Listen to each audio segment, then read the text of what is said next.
గుంటనక్క గారు, అదేవిధంగా నమస్తే తెలంగాణ, అదేవిధంగా టీ న్యూస్, అదేవిధంగా కేటీఆర్ గారు, బీఆర్ఎస్ పార్టీ మొత్తం ఎంతసేపు దీన్ని ఎట్లా చేస్తున్నారంటే స్మాల్ ఫిష్ను వదిలేసి బిగ్ ఫిష్ను కాపాడుతున్నారు. చిన్న చేప పిల్లను పట్టుకున్నట్టు చూపించి తిమింగలాన్ని కాపాడుతున్నారు. ఈ విషయం అంతా సృజన్ రెడ్డి చుట్టూ తిప్పుతున్నారు.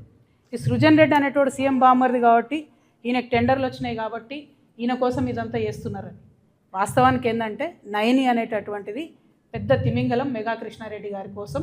అది 25,000 కోట్ల ప్రాజెక్టు నయని అనేది.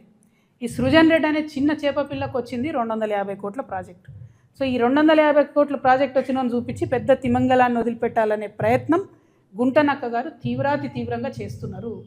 ఇక్కడ ప్రాబ్లం ఏంది అంటే ఫస్ట్ నుంచి కూడా ఈ గుంటనక్క గారికి ఈ సృజన్ రెడ్డి అనేటోని పుట్టించిందే, ఈ సృజన్ రెడ్డి అనేటోనికి టెండర్ ఇచ్చిందే, ఈ సృజన్ రెడ్డి అనేటోని కాంట్రాక్టర్గా నిలబెట్టిందే ఈ గుంటనక్క గారు.